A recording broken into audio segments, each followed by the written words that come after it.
اعوذ باللہ من الشیطان الرجیم بسم اللہ الرحمن الرحیم۔ بہت سارے دوستوں کی ڈیمانڈ تھی کہ صلاۃ تسبیح کا طریقہ جو ہے وہ بتایا جائے، تو سب دوستوں کی محبت اور پیار کے ساتھ آپ کی خدمت میں حاضر ہے۔ اللہ رب العزت عمل کی توفیق عطا فرمائے۔ میرے آقا کریم صلی اللہ علیہ وسلم کے چچا ہیں حضرت عباس رضی اللہ عنہ۔ سرکار دو عالم صلی اللہ علیہ وسلم نے اپنے چچا حضرت عباس سے ارشاد فرمایا، کیا میں تمہیں کچھ عطا نہ کروں؟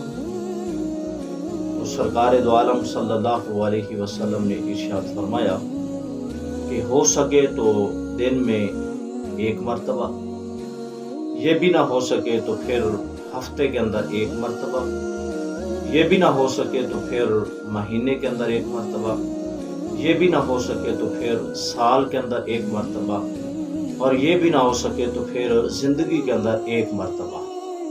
یعنی سرکار دو عالم صلی اللہ علیہ وسلم نے یہ اشارہ جو ہے یہ صلاۃ و تسبیح کی طرف ارشاد فرمایا۔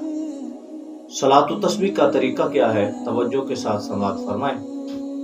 نیت کرنا، نماز دی، نماز پڑھنا واسطے اللہ تعالیٰ دے، 4 رکعات نماز نفل، صلاۃ و تسبیح، پیچھے امام دے، بند کی خدا دی، اللہ اکبر۔ جس طرح نماز کے اندر ہم ہاتھ باندھتے ہیں اسی طرح ہاتھ باندھ لینے ہیں، ثنا پڑھنی ہے، ثنا کے بعد 15 مرتبہ آپ نے تسبیح پڑھنی ہے۔ وہ تسبیح کون سی ہے؟ سبحان اللہ والحمد للہ ولا الہ الا اللہ واللہ اکبر، 15 مرتبہ یہ پڑھنی ہے۔ اس کے بعد آپ نے سورۃ فاتحہ پڑھنی ہے، ساتھ اس کے سورۃ اخلاص پڑھنی ہے۔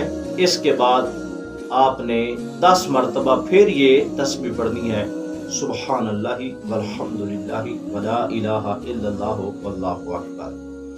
اس کے بعد آپ نے رکوع میں جانا ہے اور رکوع کی تسبیح کرنی ہے۔ رکوع کی تسبیح کرنے کے بعد 10 مرتبہ پھر یہ تسبیح پڑھنی ہے، سبحان اللہ والحمد للہ ولا الہ الا اللہ واللہ اکبر۔ اس کے بعد آپ نے رکوع سے قیام کی طرف جانا ہے، کھڑا ہونا ہے، تو آپ نے سمع اللہ لمن حمدہ کہنے کے بعد 10 مرتبہ پھر یہ تسبیح پڑھنی ہے۔ اس کے بعد آپ نے پہلا سجدہ کرنا ہے، تو سجدے کی تسبیح کرنے کے بعد آپ نے 10 مرتبہ سجدے کی حالت میں یہ تسبیح کرنی ہے۔ جب سجدے سے آپ نے واپس آنا ہے تو 10 مرتبہ پھر آپ نے یہ تسبیح کرنی ہے۔ اب پھر آپ نے دوسرے سجدے کے اندر جانا ہے اور دوسرے سجدے کی تسبیح کرنے کے بعد 10 مرتبہ پھر آپ نے یہ تسبیح کرنی ہے، سبحان اللہ والحمد للہ ولا الہ الا اللہ واللہ اکبر۔ اس طرح ایک رکعت کے اندر آپ کی 75 مرتبہ یہ تسبیح مکمل ہو جائے گی۔ اسی طرح آپ نے بقیہ 3 رکعتیں بھی ادا کرنی ہیں۔